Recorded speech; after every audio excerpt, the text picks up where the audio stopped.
Welcome to your magical moon message, ladies and gents. This is the Peace Dealer, Moon in Cancer, Sun in Aries.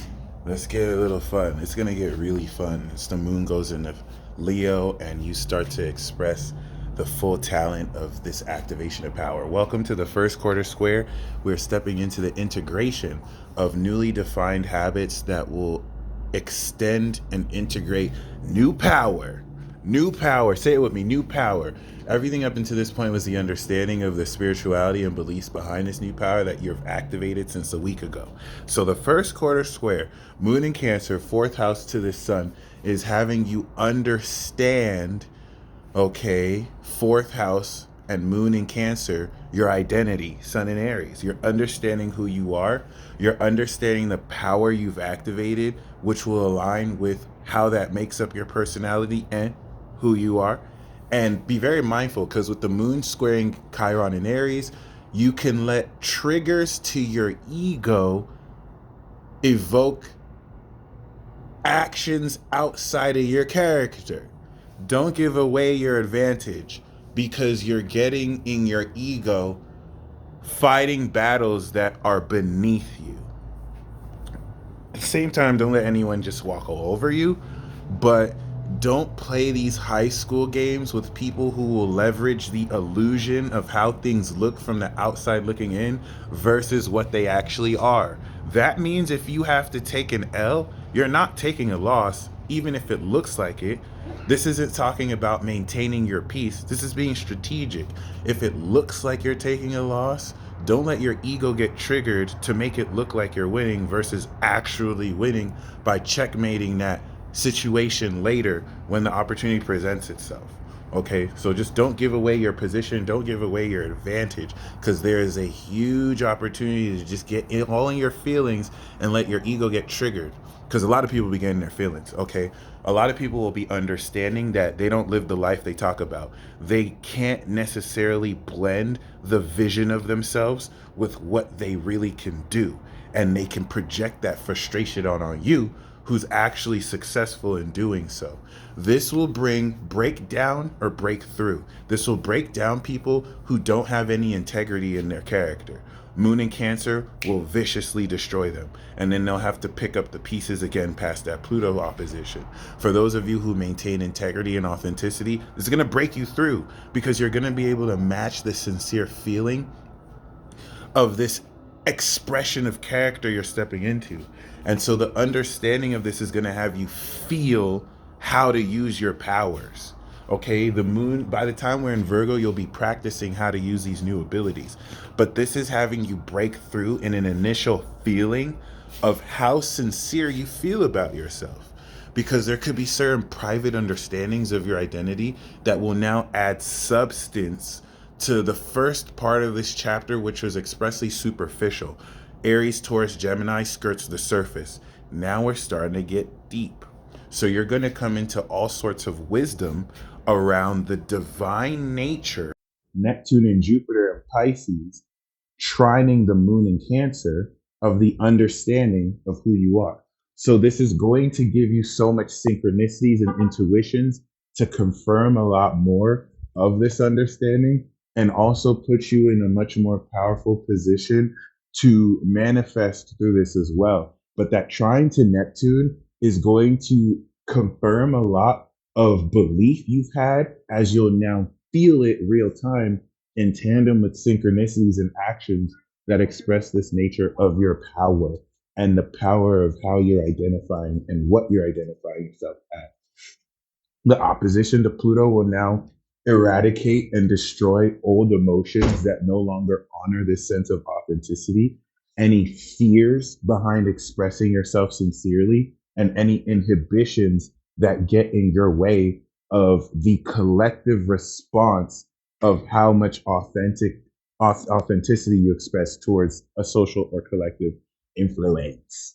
This is all geared towards breakthrough. And after this, you're taking newly defined powers and you're going to start to integrate and practice them. Okay. But personally, this is you uncovering a hidden gem within your soul.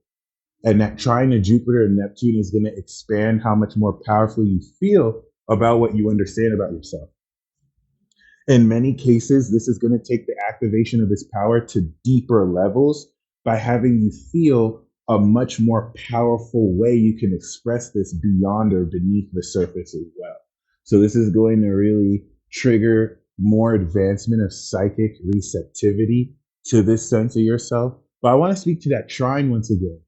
Coming into this new moon, the 12th house Piscean nature is belief in your divine ability before you can see it. You're walking forward in victory. Shout out to Redman. You're walking in faith. So, this moon in Cancer that's going to trine what was behind you, you're going to start to feel evidence of what you were believing in. This is now the turning point in this first quarter square where the seeds you planted in the new moon break through the ground. And now, what you were believing in with faith, you're starting to see more evidence of ninth house of vision to this Cancer moon. You're feeling now the grounded evidence and foundation of these beliefs now take place in your reality. And that's enabling you to develop a feeling about it, where you may have believed that, you know what, coming into this new moon, I am a charismatic individual. I make people happy. And you may have walked forward in faith, walking out of a disagreement with people, but you didn't let that stop and deter you. You're like, nah, I do have a positive force here. And now the moon's in Cancer, and you're starting to see someone say, yeah, I had a conversation with him the other day, and I'm not going to lie, it kind of brightened me up. And now this is you starting to feel that, okay, this is the truth. Now there's still more to move forward and to see this expressed, but you're coming into unseen metaphysical Piscean magical insight into how to further push and understand the depth of substance that will fuel this firepower of self-discovery and individuation as we integrate this through the social channels. So, Moon and Leo is going to bring drama, but you're with the smokes this season. So who cares? Other than that, that opposition to Pluto is going to be painful if you're still on bullshit, if you're still attaching the, people, places, and things that are not aligned with where you're taking your life. And the King Kunks, the moon in Cancer, is making Saturn in Aquarius and Mars leaving Aquarius. It's just going to challenge how your sincere emotions are triggered in the space of other people who have other opinions. Okay, are you going to switch up your feelings because you want to be an in crowd, or are you going to maintain sincerity whether people like you or not? Okay, don't be a weak little bitch, a WLB. Okay, other than that, um, Venus is in Pisces. So that trine to Venus will also have you feel the exalted state of romantic connections that are available. And this is going to facilitate a supernatural slash psychic connectivity that can have you, through telepathy, dream traveling, astral projection, grow closer to certain people and induce a supernatural phenomena. Now, don't be delusional and act like you can force people to talk to you because you say that you saw signs of them. Be mature with this, okay?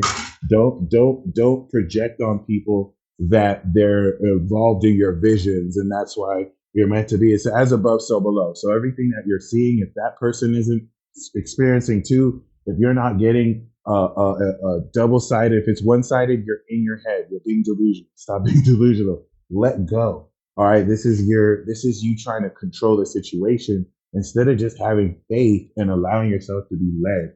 If you're trying to force situations, look in the mirror. Okay. You don't have to do all that. So just allow things to unfold naturally and stop making the situation more confusing than it has to be because you want to force an interaction with somebody. All right. And in the case where this happens to you, draw your boundaries accordingly.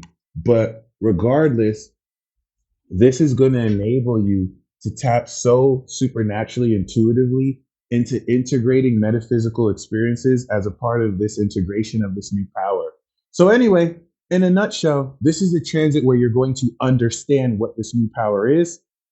All right. You activated it, new moon in Aries. You manifested the value of it physically. Then you express the intellectual understanding. that has made way for you to understand the substantial nature of who you are and what this power is. That's going to lead into the moon in Leo. Once you understand how comfortable you can sit in it, now how much more confidently you can creatively express your best. So, moon in Leo is going to show us what is the max power we can express. And this is like doing a max bench press set. We're going to know what our max bench is so that when it's in Virgo, we can now practice knowing what that max is and see if we can increase that max. But this is the understanding. You're going to dive deep within the substantial nature of your emotions to surface gems and hidden treasures. And that trine to Neptune is going to intuitively guide you towards unseen elements of your interactions with others that will reveal psychic connections, romantic psychic connections, platonic psychic connections, insight about what is occurring real time and is currently unfolding. And you'll be able to take action based on that if you walk in faith and you don't necessarily let your ego get triggered by any shade being thrown or any miscommunication. Let people snitch on themselves. Let people have the luxury of believing that they're better than you, because insecure people need someone to feel better than. So let people like reveal these shadow natures of their tendencies, because you can now use that later to put them in check or put them in checkmate if they're going to make the decision to set themselves up against you as an antagonist, and show them how it's done and make them be the loser that they always wanted to truly be. Y'all stay blessed as always. I'm not talking about anyone, by the way. There's just this energy is very combative. This is a warfield warrior side. So, if you see me speaking like that, I got Mars and Aries and I don't play that. Okay. So where if the shoe fits to wherever anything I say kind of, applies to. I'm also not love and light though. I'm more about truth. Like you'll never see me explain or blame or bring everything to it's all about love. Like love is still being used as a propaganda tool to excuse the dumbest shit, as if, oh well, as long as we're all happy and in love, it's okay. No, bitch. First of all, it's about truth. Okay. And a lot of people need logic and truth. All right. It's not about how happy you are. It's not about how good you feel. It's not about, oh, as long as you're happy. No, motherfucker. Do you got truth in your life? Are you aligning your life with common sense and truth? That shit will change the whole world. It doesn't matter how much love and light people have in their hearts. If them motherfuckers have no common sense, what good are you really doing? You're just misleading people. So let's get away from this bullshit rhetoric. Let's find our personal, logical truth and alignment with enlightenment and knowledge. And then based on that, if any love or feelings come up, it is what it is. But at least motherfuckers will be out here making sense. Y'all stay blessed. Godspeed.